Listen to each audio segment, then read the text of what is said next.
It's Arsenal Fan TV founder Robbie Lyle who's joining us. Morning, Robbie. Morning, morning. I was just listening to those City fans moaning about the dark arts. I'll tell you what, Robbie, every single team in the Premier League and the Football League would do precisely the same, wouldn't they? Well, yeah, it wasn't the dark arts, it was the red arts. You know what I mean? That's what it was. And we're down to 10 men. And what I want to say to some of those Man City fans was, when, before we went down to 10 men, we were on top. I was at the game. We were on top. You could look around. You could see their fans look really nervous. Obviously, Rodri had gone off as well, right? So we were on top of that game. We were 2-1. And the talk at half-time amongst the fans at the game were, we've thrown away a win here. Not people talking about draws, a win, because we were so on top. So in the second half, we had to play like that. We know how good Manchester City are. They're the champions. They're great at keeping the ball. And it was always going to be a backs-to-the-wall defence. And I was very proud of the performance by Arsenal. And I'm glad that we've kind of got that bit of steel in us now. In years gone by, we haven't had that sort of, as people would term it, dark arts. We haven't done those sort of things. And we would have left there with a defeat. Stuart, when you were playing, did you view Arsenal as a bit of a soft touch? They certainly they weren't when Vieira was around, were they?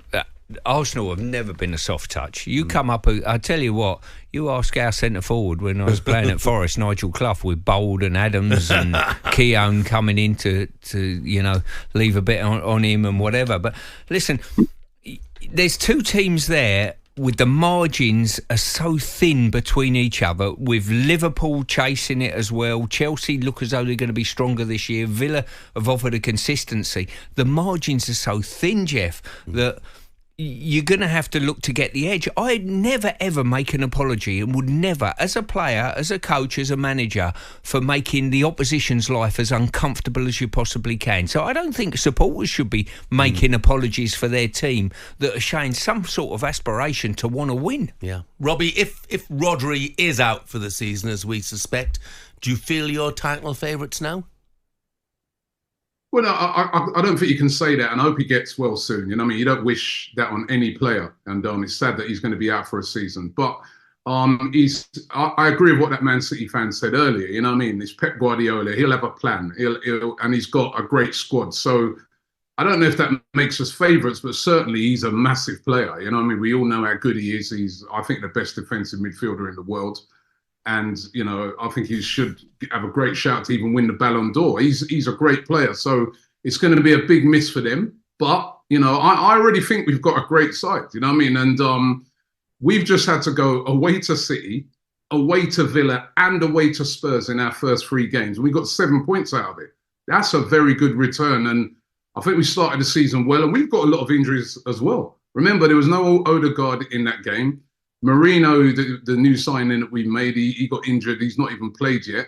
So we've had to weather a lot of injuries as well. And to go there and to get that result, I thought was good. I am gutted that we didn't win the game in the end, because I just thought it was a great performance by Arsenal. And we're a serious team this year. We're a very serious team.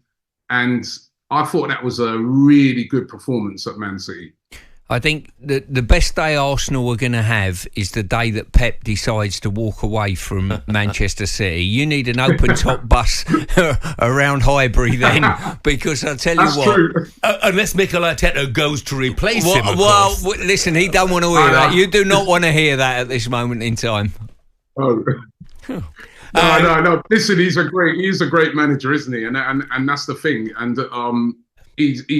that's why Rodri being out, he'll have a plan. He'll have a solution to that. But I do think we've got the next best thing in Mikel Arteta, and he's assembled a really, really good team, and you can see that they're really, really playing for him. We've got a great defence as well, so it's going to be a really good season.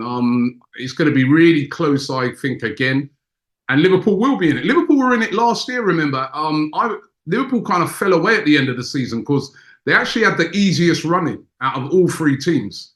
And then I think his Palace would beat them at home, and they kind of fell away. So they'll be thereabouts as well. Yeah, completely agree, sure. Robbie. Certainly think it's not just a 2-horse race, that's for sure. Robbie, thanks very much indeed. talkSPORT Breakfast, waking you up Monday to Friday morning from 6 a.m. on AM, on DAB, via the talkSPORT app and on your smart speaker. talkSPORT.